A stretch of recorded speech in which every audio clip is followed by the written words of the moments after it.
happy and accepting of the way you look, own it. Own it, go out, be confident, have fun. The problem is most of these people who are owning it are not confident. They're not owning it. They're projecting. They're saying that you should be, you have to accept who I am. Everybody likes something different. And to make it to your point, there is somebody out there that likes those the bigger gals. There's people out there like fat guys. There's plenty of, there's something out there for everybody. And the thing is own it. Be who you are. But don't try to force me to be accepting of who you are and me to say that what I find attractive is offensive to you because it's not you. So on that note, with this incredibly long diatribe that was a lead into a story, perhaps we should get into at least 2 of these stories that related to size shaming. So let's start with this one. Apparently, skinny jeans put a woman into the hospital. Yeah. She was helping her friend move all day, and apparently doing a lot of squats and getting up and down and moving. And on her walk home, she passed out and she tripped and fell, and she laid there for several hours before she was discovered.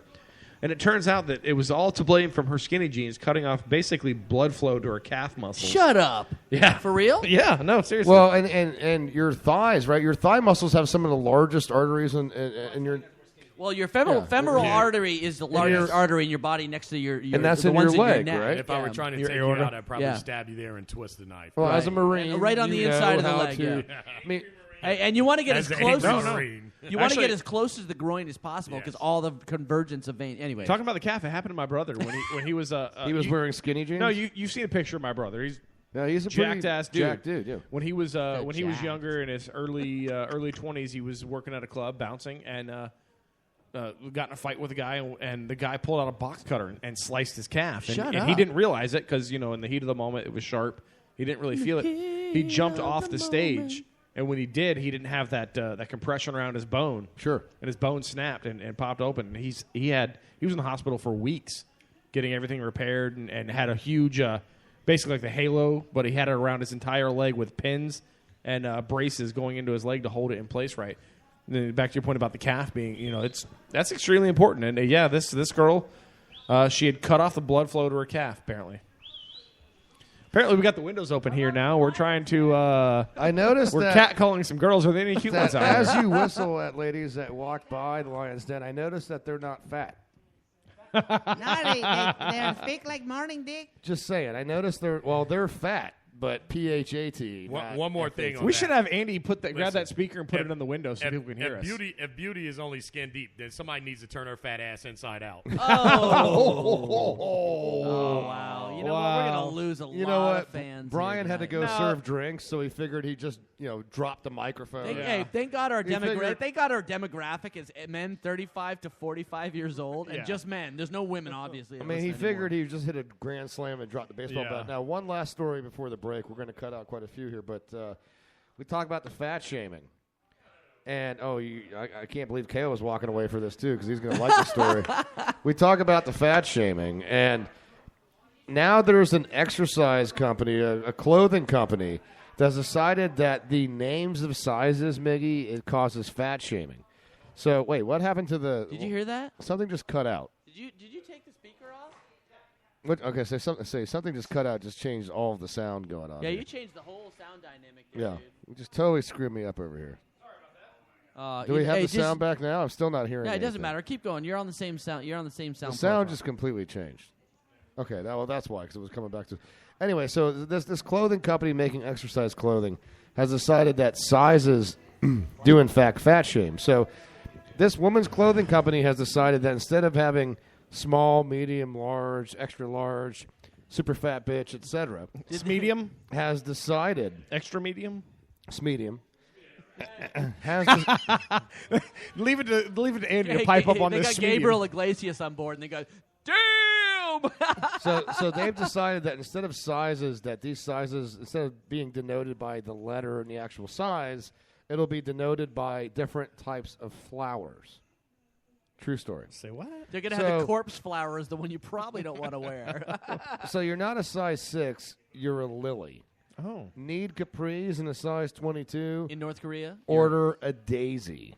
According to the Manifesta website, who makes these clothes, they claimed, and I quote, "We don't want there to be an inherent order to the sizes, with women striving to fit into the smallest number possible. And we don't want women to feel bad for ordering the size that society has deemed unacceptable. We just want you to get what fits. So to find your size, use your measurements, not society's idea of what you should be." Now, in response to that, I would say if you're going to use plant life, you're going to use flowers to denote sizes. I don't have a problem with that, guys. But if she's 300 pounds, all I'm saying is that the plant that's going to be used for that should be the Venus flytrap. Or the sunflower. Or the pitcher plant. Because let's face it, the only way you're going to have sex with her is if you're so drunk that then you wind up dipping your wick into that, and you will in fact feel like the next day that you did get gobbled by a Venus flytrap. And then dissolved live is what you made a great point here. You said that they're all done by use your measurements, right?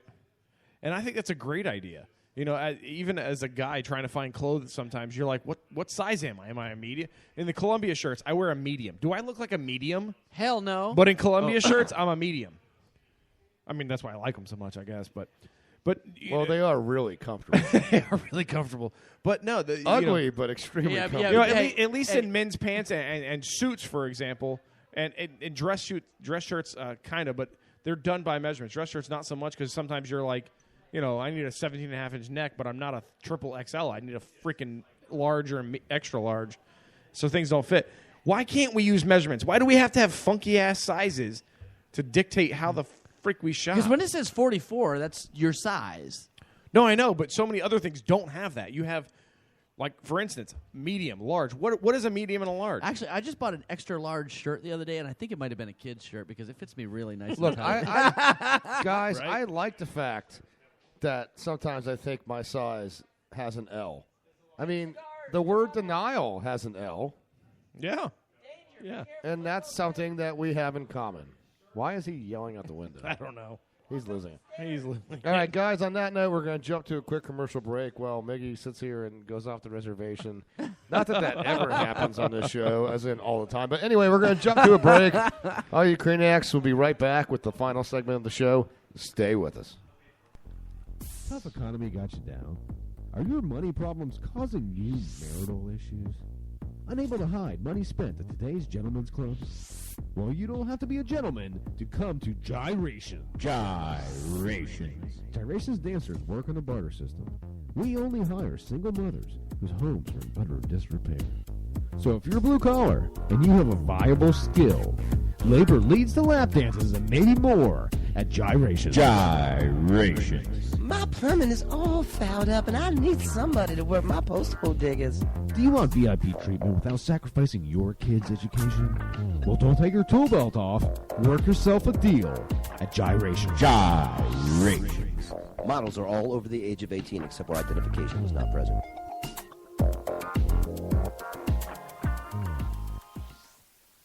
Comrade, are you a wealthy man like myself, afraid to commit to marriage, fearful you wind up in courtroom next to Heather Mills? You work hard all your life, why you should forfeit half of your rubles if it doesn't work out, huh?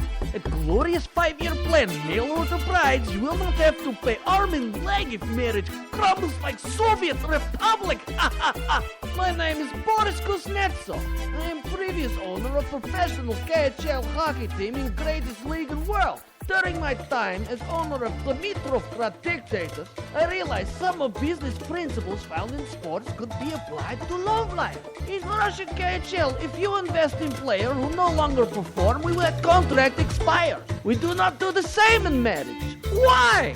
At Glorious 5-year plan, mail order brides, we arrange union between shrewd single businessmen with eager young women from Eastern Europe. Take the lovely Svetlana from Siberia.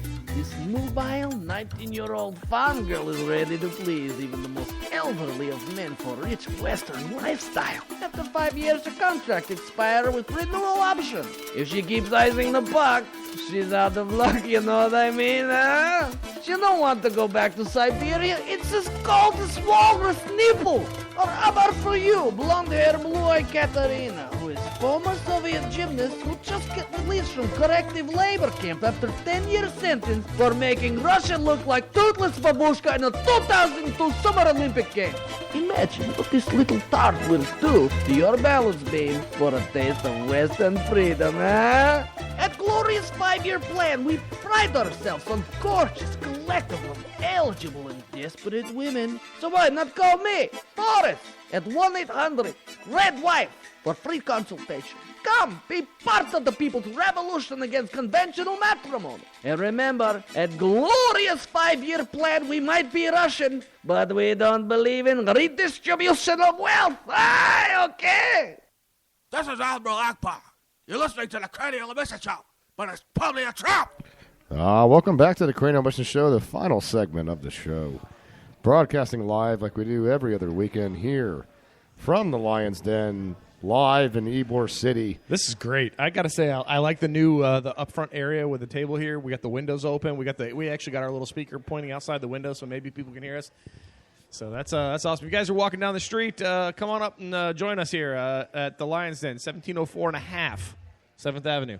It's a nice setup here. You want to be a part of the show, too, you can call in. You can do so by dialing 813-438-6068.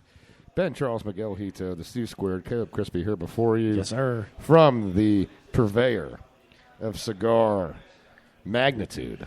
I did notice when Brian we came up today, Lyons he had his little A-frame sign out front saying "Open Cigars Upstairs." So he's ready to go. He's got the beer. The beer cooler is stocked. He stocked it today when we got here. It's full of some fantastic beers. Yeah, a lot of good selection. As we sit here and quaff Bell's Two Hearted.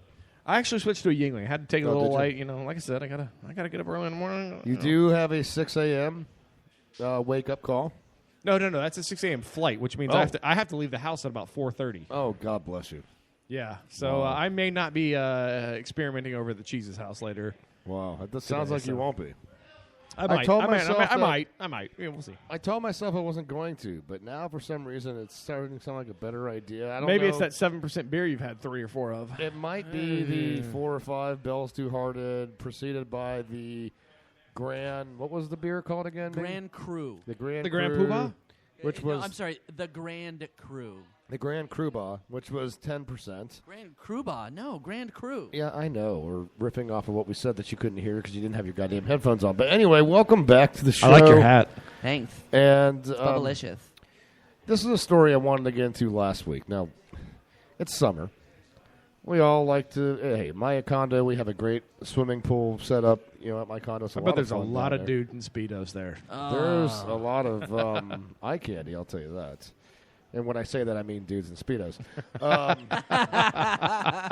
But everyone always felt like when you swim in a pool too long, the reason your eyes turn red is because of the chlorine. Yeah. It's not. It's not. It's not actually. Well, the chlorine is it has an influence on it, but it's not the actual chlorine that makes your eyes red. Okay. Michael J. Beach, Ph.D., he's the Associate Director of the CDC's Healthy Water Program. He says it's quite the opposite. He said chlorine binds with all the things it's trying to kill from your bodies, and it forms these chemical irritants. He says that's what's stinging your eyes. He says it's actually the chlorine binding to the urine and sweat it's the that proteins, makes your eyes red. Is it the proteins in the urine and sweat? The urine in your eyes? You have urine in your eyes? He says it's the urine and the sweat that causes things to sting your eyes. So apparently it's, I guess your eyes are absorbing your piss. Wow. Or maybe the piss in the pool. That's what I was going to say. Is it? Do you have urine, flowing in your eyes periodically, or is it from just all the urine in the pool? Probably in the pool, yeah. When I smoke weed, does that mean I have urine in my eyes? Because my eyes get beet red. That's not from the chlorine. Oh. No. It's probably the urine. I don't think the weed has chlorine in it. So I'm saying, it is what it is. Everybody's like into the mud runs nowadays. I hate that stupid stuff.